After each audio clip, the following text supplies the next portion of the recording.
If you were hoping for Lil Durk to get out, the chances of that are looking very slim now. It's very unfortunate the amount of blessings and warnings Durk received, but he continued to act out on this type of behavior. And it's truly upsetting to see someone so successful make the choices he made and end up going out this way. But just as soon as the internet could make all the speculations it could make for the first murder for hire, news breaks out that he is now charged for a second one. Now, this is the second time he's charged for a murder for hire at this time. Not only has it been alleged that he slid for Vaughn in regards to the altercation that Vaughn had with Lil Tim and Quando Rondo, it appears that the second murder for hire charge comes from an alleged revenge for his brother D-Thang. It's been reported on June 7, 2021, that Dante Banks, who performed as D-Thang, was killed in a chaotic scene at Club O, where multiple shots were fired and lots of weapons recovered. More gunfire erupted during an altercation, and the officer was hit in the thigh. Shortly before Banks was shot, a Harvey police officer heard gunfire and noticed a person with a gun at the club. It was unclear if the officer returned fire, but about 500 feet away, 32-year-old Banks was shot in his head. Among the other shots flying, Banks was caught in it. Banks, who lived in Chicago's Gresham neighborhood, was pronounced dead at the scene. Now, it's been alleged that the person responsible for slaying D-Thang was Stephon Mack, allegedly. And they were alleging that another gang was behind the shooting. Mack was allegedly leading another faction with ties to another crew. On December 4th, 2023, a little over a year ago, it was reported that two men were accused in federal court of carrying out a for-hire slaying scheme that left Mack dead on the scene, and a security guard wounded outside the youth center in Roseland on January 7, 2022. Stephon Mack, at 24 years old, was exiting the youth center of Roseland when two men emerged from a dark-colored Chrysler 300, opened fire. According to Chicago police and federal prosecutors, Mack was shot in his head and chest and was pronounced dead at the hospital. Federal prosecutors accused Anthony Montgomery Wilson, 24 years old, and Preston Powell, 23 years old, and both Chicago natives, of conspiring with others to fatally shoot Mack in exchange for money. And a side note here, guys, I just want to point out this is the second time a Chrysler 300 has been used in a murder for hire in regards to O-Block, Vaughn, and Durk. In January 2023, after King Von's death, the FBI declassified a number of documents showing that a confidential informant alleged that King Von initially placed a $100K hit on FBG Duck. FBG Duck was reported to have been slain, and the suspects had fled in a Ford Fusion and a dark-colored Chrysler 300.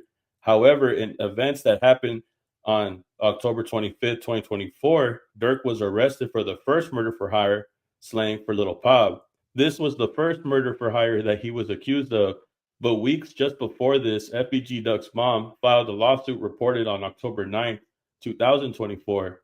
The lawsuit alleges that Chicago rapper Lil Durk is involved in Gold Coast shooting that killed FBG Duck. FBG Duck's mother, alleging rap superstar Lil Durk had a hand in the gang-related killings, wanting to take her son out. So I don't know if this Chrysler 300 is the same one or a different one, but it was something I thought was odd and wanted to point out, since it's the second time a Chrysler was described in these murder for hire cases. But I doubt anyone would be foolish enough to use the same vehicle twice for another hit. And I wonder if this was FBG Duck's mom's reason for filing the lawsuit on Durk. However, the person who was accused of claiming the hit on Duck was King Von, but you can tell me what you think in the comments. As of right now, Durk is only accused of 2 murder for hire plots and has already pled guilty to Lil Pop's situation. Going back to focus on the 2 men involved in the murder for the hire plot regarding Stephon Mack, according to the indictment and the search warrant filed in the case, Montgomery, Wilson, and Powell conspired with each other and others to murder Stephon Mack in exchange for money. The FBI linked Montgomery, Wilson, and Powell to Durk using text messages, confidential informants, phone call metadata, and social media posts, such as one reading, "Did Durk give you that money?" And I'm curious to know who their confidential informant is. I can't seem to get an update on these men for the year 2024, only articles from 2023. Articles and posts are stating that Powell is at large, while Montgomery Wilson is currently incarcerated. There isn't any reports on the whereabouts regarding Powell, at least none I could find through my research, but you can let me know in the comments if you know where Powell is currently. It's just strange how the last and only thing posted about him being a fugitive was back in December 21st of 2023. And it doesn't seem easy to find an update on him. Montgomery, however, has been incarcerated, but you could tell me how you feel about that in the comments. Now, the crimes are heinous, and I can't even imagine even attempting to pay for something like this to happen. Considering it's your best friend and your own brother, it's hard not to imagine to get back at the people who did this to you. But there's always going to be a problem when you go and try to take your own type of self justice.